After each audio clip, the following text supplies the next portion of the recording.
And how much time do you have realistically? I think I should leave here by 8:30. That's very generous of you. We'll be done by. Isn't your show at 8? No, 10. Okay, 10. Okay. No, I meant like how much time do you have to talk to me versus your digging time? Because we got to focus on the priorities, right? You need some. I need to dig. So yeah, so it started when I was in Montreal.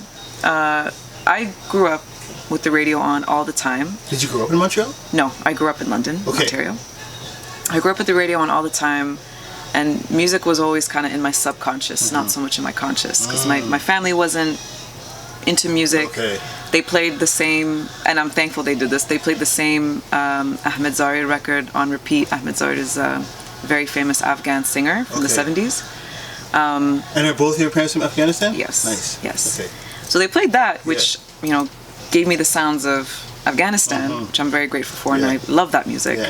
But otherwise, not much.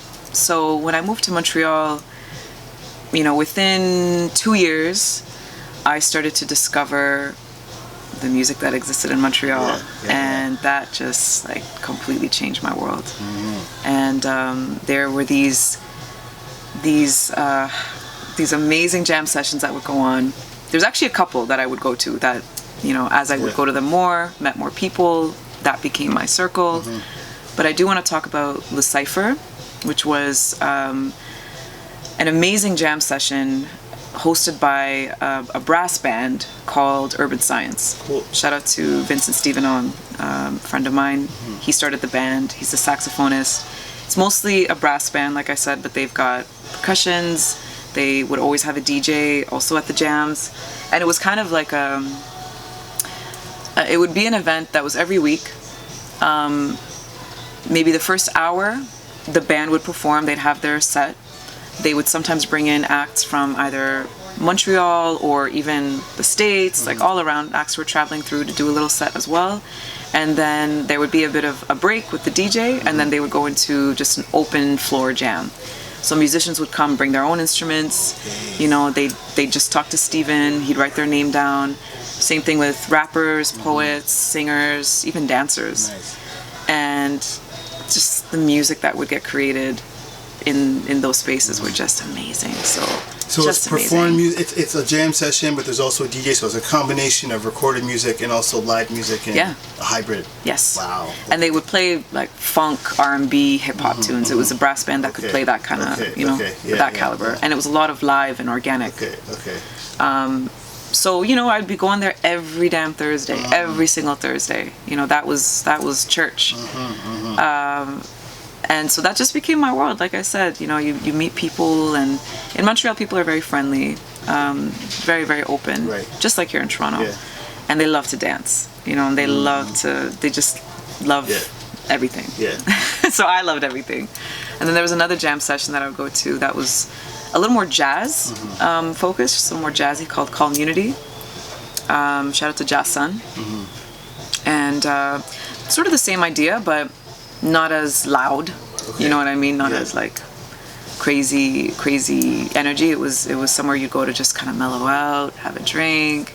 And were you thinking to yourself, okay, I love the music, I love the dancing, maybe I can contribute some music a little bit during those times?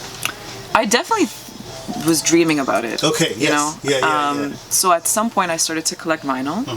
I went to a record show that I heard of and was like, you know what, I didn't even have a turntable.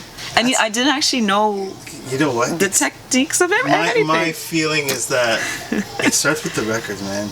Get the records first, right? Certainly. Everything else will come. Just get the records first. And that's what I told myself. Yeah. So I went to a record show. I picked up some records that, Do you remember which ones they were? Very important question. Yeah, there was about 8 of them, I think. I picked up. So one was an Kulthum record. She's a Egyptian singer. From like the 60s. Nice. And I didn't know too much of that music, but I just thought it was really cool that I found a vinyl that was from Egypt. Yes. You know. Yes. Picked that up. I picked up this Ohio Players compilation. Nice. It's called Gold. There you go. You probably still have it. I'm sure you still definitely have it. Oh yeah, I have all of it. Okay. At that record show, I actually picked up this cool edition of Wax Poetics that was on Jay Dilla. as well. Yes, So yes. You know? Yes. That was cool. It's not a record, but I mean, have that one too. Yeah? Kindred spirits, man. You're like, wait, I'm gonna grab this too. Yeah. That's I like that about the record show experience. Yes. Let me just hold on to this. Yeah. It's not just records, it's books and tapes and magazines and you know, and I love that stuff. Yeah. You know, I'm Fun fact about Wax Poetics. So like you, I used to collect them back in, you know, most of the 2000s. And then I would get them when I could, you know, money mattered and all that kind of stuff. Then I was able to get a few of the early editions. Nice. Right? Yeah, and they're really, really thick. I was like, oh, damn. And then I still have this thing in my head about collecting as many as I can. I'm like, ooh, imagine having the whole stack. And so it went on hiatus for a little while. But Wax Poetics is back. And I love the Wax Poetic magazine and all the people that contribute to it. But the fun fact, fun in quotations, they're now retail for about $32 each. Take wow. it for Yeah, and it's still that Wax Poetics aesthetic. So the one that I saw most recently, it had Patrice Rushen. I was like, cool, perfect, I'm getting it. And I'm like, wait a second, I have 2 children at home. I went back and forth and I put it back. Because the thing is, I think it'll still be there because a $32 magazine, I'm like, And I was buying records that time too, so something had to stay. Yeah. Were you in a used record shop? I was at Sonic Boom. Oh, okay. Shout out to Sonic Boom Records on Spadina across the street from Invisible City. Yeah. So if you want the new Wax Poetics, they're there. You know, and I truly just send them so much love because I read, you know, I would read a lot of the older magazines and it's just everything. It's like I dig everything. I dig the ads, I dig where the numbers are on the pages, like everything is just perfect to a T. And I've read also, you know, borrowed books from the library, and this is another thing that, you know, leading up to my music career was I started to study the music that I was falling in love with. That's impressive. So I would borrow books from the library, and there was this one book I remember reading that was just like a big ass book like this, and it was just all these archived articles from Wax Poetics. The best writing, because actually I wanted to be a music journalist. Okay. Before I wanted to, I mean, I always thought DJing was sick and I wanted to DJ. I never saw myself being a DJ. But when I was living in Montreal, and again, like being so wrapped up in these musical experiences and having quite a bit of like catharsis and a lot of times feeling out of my body and starting to get very like spiritual, you know, upliftment through the music. And I will say that, you know, Le Cypher was my therapy. It literally was my therapy. So I wanted to kind of pay homage to that and pay it respects in a way that made sense to me at the time. And at that time, I was writing a lot. So I was a writer. Right. You know? What kind of writing? Music journalism. Nice. A lot of journalism, like kind of Were you in think Montreal pieces. for journalism? No. I did do communications. Okay. I was in Montreal for school. Right. I didn't do journalism. I did communications and Middle Eastern studies. Nice. And like I said, I love to write. Yeah. And I love the arts and all of that. So I started to... So I was collecting magazines for a while and reading a lot, and especially reading a lot of music-centered stuff. And also, thankfully, in the program I was in, I managed to write so many essays, so many projects on music. Nice. I just finessed it like that. Yes. You know, and starting with a lot of hip hop, because there's so much in hip hop, you know, and it was just such a joy to research it, to write about it. Of course, it was at a very early stage of my knowledge in music. So, you know, sometimes I read back on it and I'm like, oh, that's so cute. You know, I'm like, oh, it's so sweet. That's that part of the journey. Yeah, the very beginnings. But the love was there, you know. It was there. Yeah. So, the writing, the record shows, and then collecting a few records. And then I read online that you were the program director / you had, as well as you had a DJ, you had a radio show. Yes. Is that how you first started to do DJ sets and start DJing? Yes. And that's when I moved back to London. Oh, okay. So I'd never DJ'd in Montreal. Right. Okay. Prior to 2019. And although that was where so I was just growing a lot with my musical knowledge and also growing my record collection. And at this point I had acquired a turntable. Nice. And through friends and loved ones and, again, people who I was close with, I learned some of the technical stuff. Shout out DJ Pro V. Okay. He's a Montreal DJ who definitely was a huge influence on me. Nice. What kind of music does he play? Hip hop. Okay. And actually, he just did an incredible. He just finished doing an incredible project, basically archiving Canadian hip hop, of the origins of Canadian hip hop. Okay. It's called North of the Border. Okay. North of the Border hip hop. Okay. I'll give you a link for that. Okay. Is that on a web? Is that the website? It's a website. Okay. Yeah. Cool. Yeah. Okay. Incredible project. Okay. Also shout out to Walla P and Dr. Mad. Also DJs who are friends of mine. They have their own events in funk. Nice. A little bit more funk. Nice. Dope shit. Yeah. But anyways, if I was shouting out, we'd be here very long. But Montreal's just full of amazing people. But anyways, that kind of stuff matters though, because I mean, it does. Oh, it these does. are people who influenced you, Yeah. part of your journey. They're probably still doing amazing things, like you said. Yes. So we'll balance it out, but it does matter, right? It does matter. Yeah, It really does. And that's what the music teaches you too. Yeah. But yeah, so I moved back in 2019 to London just to be with my... Just before the big... just the before. Big world change. Literally. That's interesting. Yes. So nobody saw that coming. So you started in 2019, we can say. Yes. Nice, you're doing well. Thank you. Yes, because it's been under 5 years. It's been 3 years. Nice. 3 years, man. Then you're checking out Jazzy Jeff. Like, Jazzy Jeff, I gotta go. I got my own show to go. That's good. Though I was out pretty late last night. I needed to check the whole thing. Nice. But yeah, no, it's been only 3 years, and funny enough, it started in London. And so, like I said, I just moved back there. It was meant to be something temporary, but I wanted to work while I was there. Right.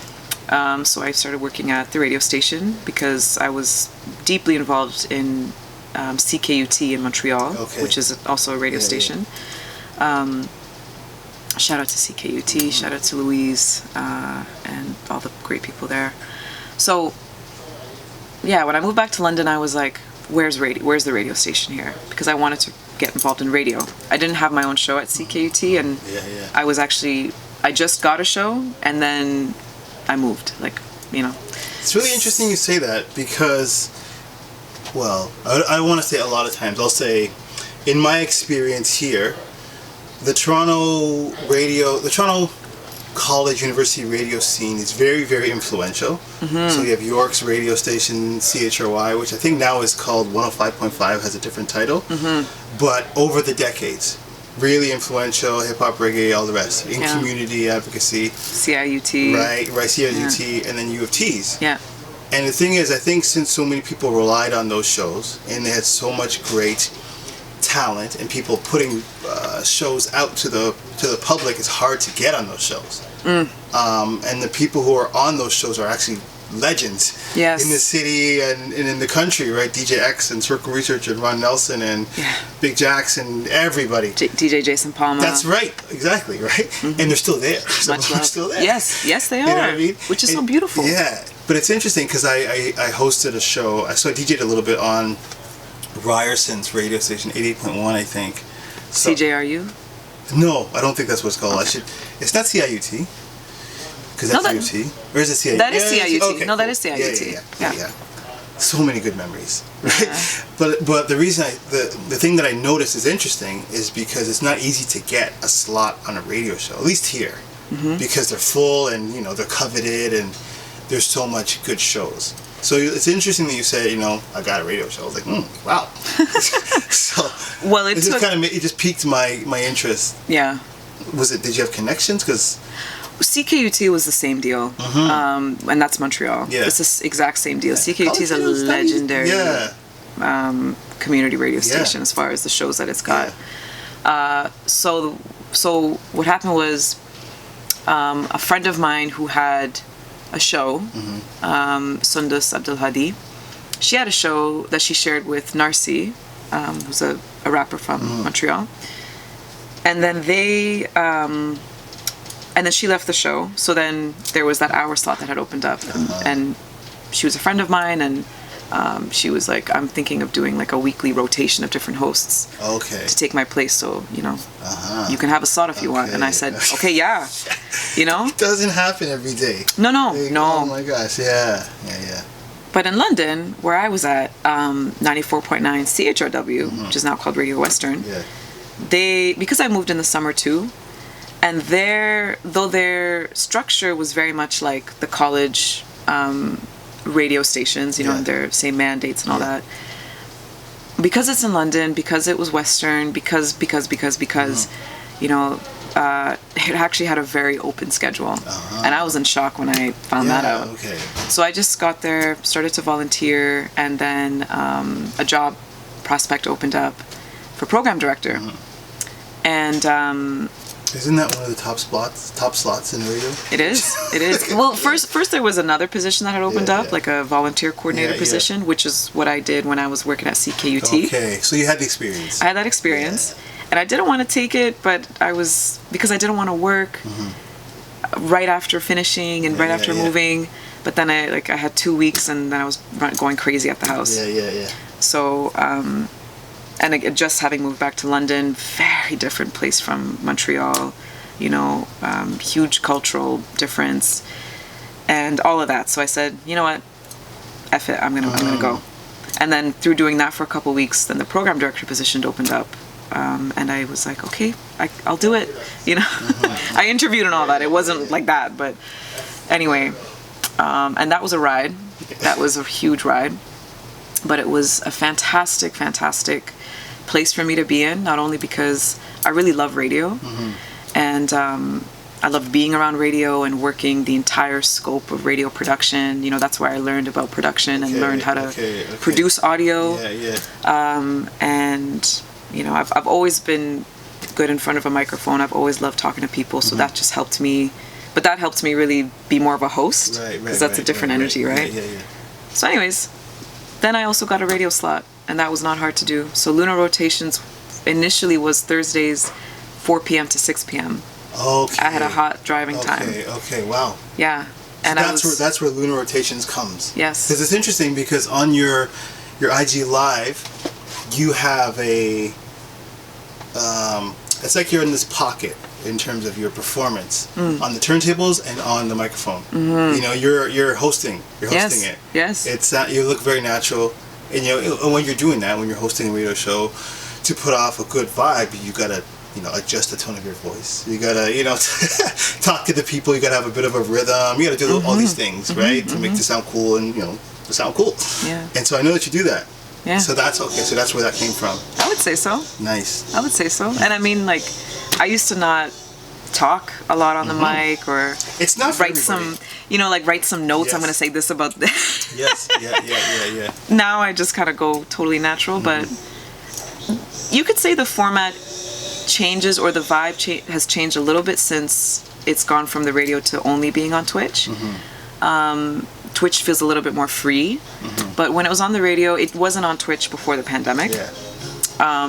Only on the radio, and again, that's where a lot of people started to discover what I was doing, discover my music, because there was very, very little of what I was playing in and around London. Right. What were you playing? I'm going to interrupt. Mostly strictly hip hop. Okay. My kind of hip hop, which is, a lot of pre-2000s. So now, was that vinyl and CDs?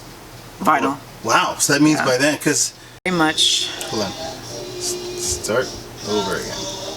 Just the London question. What's London like? My camera was acting a fool. Good. It's okay. Musically, I would say London is very much in its infancy phase, and that's not to say that music hasn't been around, because it has. It's actually got quite a long history in terms of country music and punk rock music, especially, and even the rave scene as well. What's interesting too, you represent London quite well, and on your IG, which is interesting because we see the world through different people's IG profiles sometimes, and you have a very unique perspective. So you actually represent London quite well, because you're DJing a lot.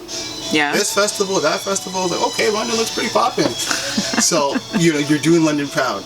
Thank you. Thank you. I mean, continue. Yeah, it's growing, you know, like it. I'm also like aside from DJing, I'm also working in music community building. You know, I was gonna say development, but that word sounds too like I actually am. You know, it's not like that. It's not like that.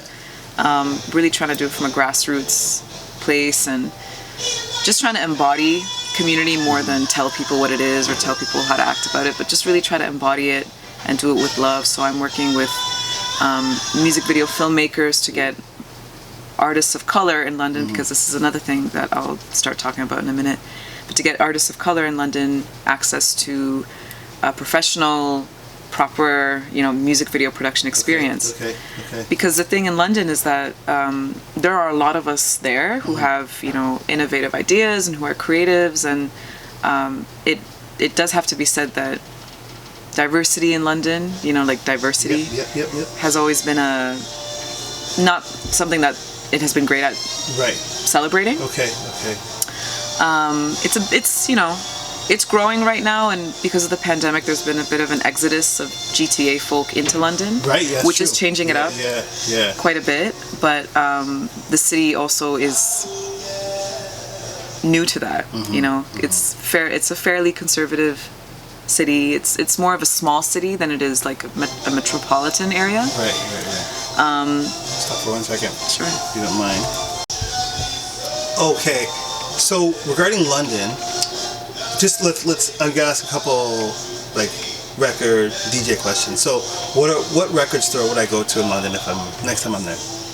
You should go to Grooves. Okay. That's a record store that's located downtown. Okay. You should also hit up Odyssey Records. Okay. Odyssey is pretty dope too. Grooves I found some incredible. I was just about to ask. What have I found? Yes, let's talk about Grooves Records in London. So Grooves is a nice little spot. They've got you know, everything from records to 45s to magazines, old magazines, tapes. Big soundtrack collection. Nice. Very, very big jazz collections. Used jazz. Cool. I love going into that section. Nice. And then a pretty cool hip hop situation going on too. It's not a whole lot, but if you go there, there's back in the day, London had a lot of, and these DJs are still active, but you know, there was quite a bit of a party scene going on with DJ Rez, DJ Hollywood, Gripski, you know, and these cats are still active. Shout out to all of them London cats, yeah. Shout out to all of them.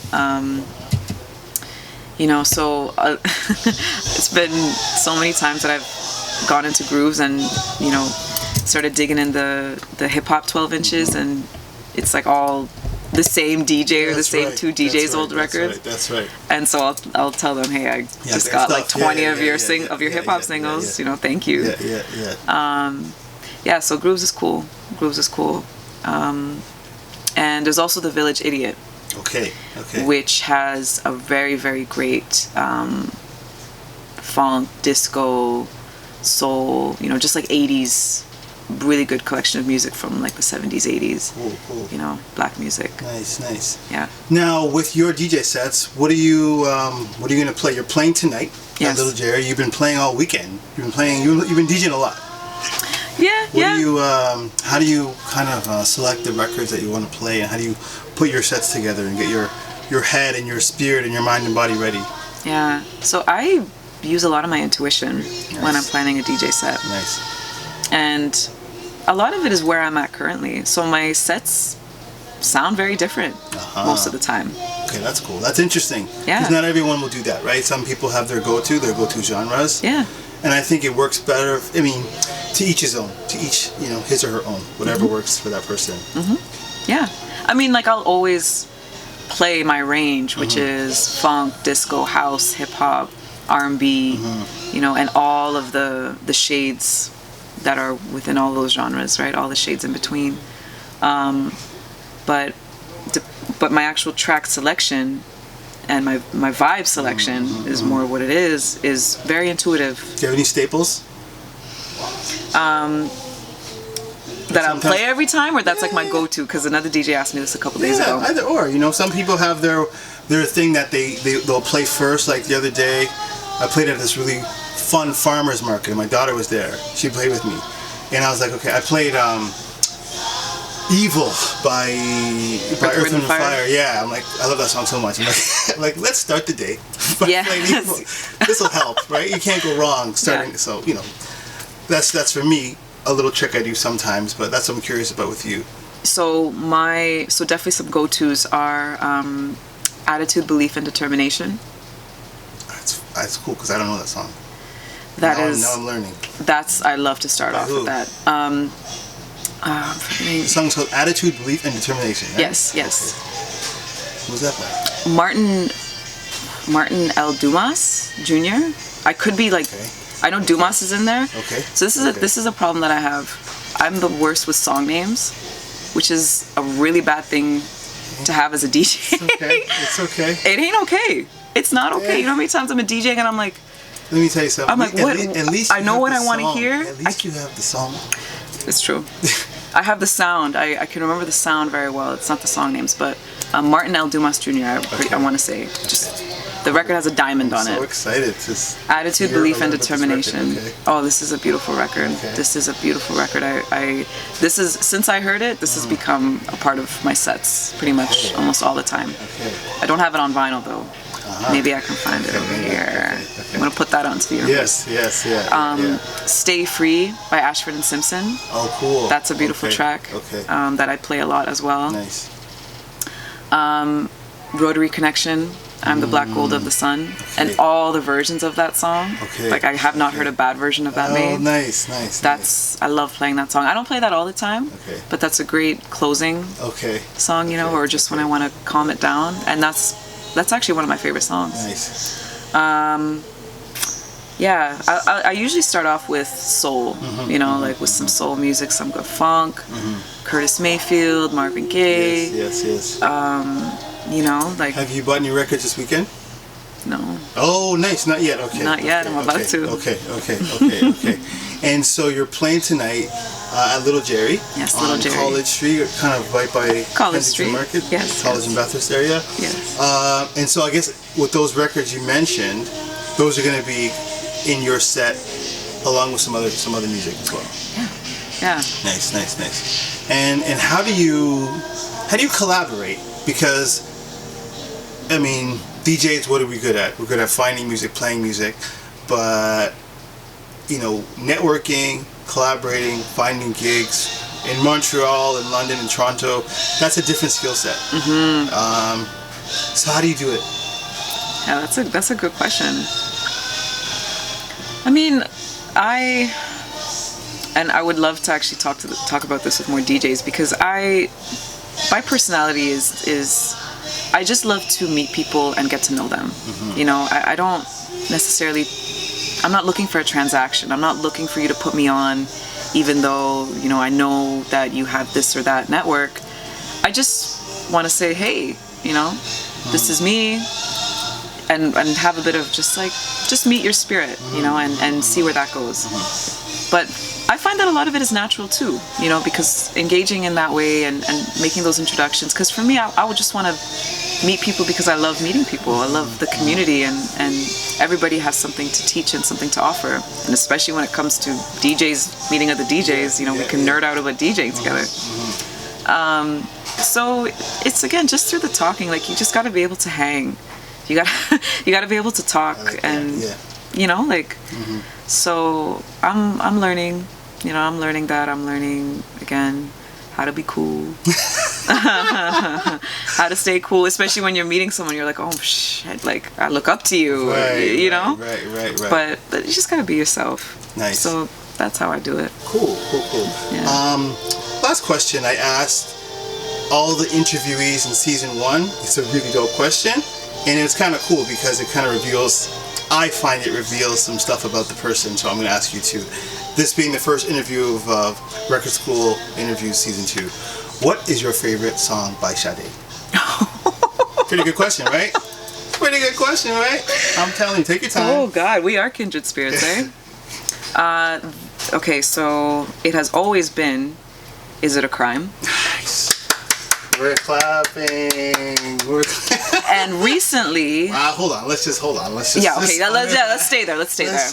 It has always been. Is it a crime? Wow. I'm smiling very, very big. That's such an amazing song. It is. The thing is, because all of my Sade albums have been purchased here at Henry's. Oh. You know, which is great. You know, shout out to Henry's Records in Scarborough. Yes. McCowan and Shepherd area. Yes. So we all love Sade, but since I started buying the albums here, like Paradise and Diamond Life, I got reintroduced to all the stuff before Love Deluxe. You know what I mean? And I'm like, you know what? And that's just because I don't have Love Deluxe on vinyl, but I have all the early albums on vinyl. I'm like, man, these are so good, just as good, but they're so good, right? Because it's the 80s, it's disco. So everybody else that answered this question, and I hope I'm not gonna lead my future interviewees, but I'm always like, if they say stuff before Love Deluxe, then they're on this level. Mad respect, right? Everybody has. Yeah. So, every album is magical. Yeah. Yeah. But that's the trick. I always want to see if this person going to say something before Love Deluxe. That means they're kind of going deep in the catalog. Mm-hmm. Yeah, that was one of the first songs I played on the radio in my first DJ set ever. Oh, wow. You know? Yeah, that was one of the songs. And I remember a friend was listening in and he was like, when you played that, I just got in my feels. Let me tell you something. I have an experience, and I guess we're both talkers. But I have an experience about hearing a Sade song on the radio from 3 or 4 weeks ago. I just had to pause. So I say that just to say that's an impressive track to play on your radio show. You know what I mean? That track is also a huge inspiration for the name Lunar Rotations. Okay. Because I was doing some research when I was coming up with the name. Like when I got the radio slot, I didn't have a name for a show. And I wanted to put some thought into it, right? As I try to do with everything I do. And then I was listening to that song, and then I was doing like the Wikipedia thing. I was, just looking up some stuff, and because when I try to get inspiration, I just go to things that is my world, and just whatever touches me or resonates, I'll pick that up, and then I'll just go with it, So it started off with Is It a Crime? Listening to it, doing some research on the song and when it came out and all this, and then it led me to this page on the internet on Wikipedia that said when radio DJs would play in the DJs who had the graveyard shifts could play whatever they wanted. And they tended to play these cuts that were not, like deep cuts on an album. They were not the singles. They were not, and that's where Is It a Crime took me to, because that track was called a lunar rotation. This is what they called it, because they would play them in the nighttime and So thank you for reminding me of that. I didn't even realize, but that connection was there, and I remember sitting on my bed with my laptop looking this up. I'm trying to remember the name of the second Sade song that recently I was listening to it, and I'm like, I think this is it, and I think it is Pearls. Oh yeah, that's a good song. Yeah, I think it's Pearls. But Is It a Crime? Like I said, it has always been that song. Thank you for answering. Is there anything else that I maybe didn't ask that you wanted to share, or that you want to say? I know you're going to Montreal. Are you DJing in Montreal as you head out there? We'll see what comes up. Okay, cool. We'll see what comes up. Okay. Yeah. All right. So, where can we hear your music and your socials, and where can people learn more about you and connect with you? So they can connect with me on my Instagram, Zahra Habib, HABIIB. My website is currently under construction, but following me on Instagram, you'll get all my updates. I'm playing in Toronto. Am I playing in Toronto again? Do I have more gigs coming up? I mean, this summer everything is adding on as the weeks go. So tonight I'm playing at Little Jerry. By the time this is published, that'll probably be done. I Might be playing at the Niagara Jazz Festival the July 24th. What? Yes. Man, you're connected. You're one of those people. I like that. That was a little stunt. Yeah. Wow. That was a little stunt. Well done. I am also opening for Five Alarm Funk in London, July 27th. Shout out to Sunfest. So shout out to Sunfest. And this is all you. This is you and your team behind the scenes. Your media team, your management team. My one person team. Yes, this is all me. It's impressive. I am now taking applications for a manager. Yeah, I always think that. I think it's impressive. You know, it's hard. Yo, that's another grind. And much respect to those. There are people who do that incredibly well. Yeah. And much respect to them. So that's what I got going on for the next little bit. You can always catch me in the rotations every Thursday, 9 p.m. Eastern timing on my Twitch, which people should also follow, Zahra Habib, with one eye. And yeah, I'm Twitch around. is one eye, B. One eye is Instagram Habib. Habib has two eyes because Zahra, the one with one eye, was already taken. Gotcha. Yeah. And yeah, that's what I got going on. A few more gigs later on in the summertime, kind of in the London area, but I'm sure as the time goes, I will be in more places. Okay, thank you so much, Zahra. Thank you, man.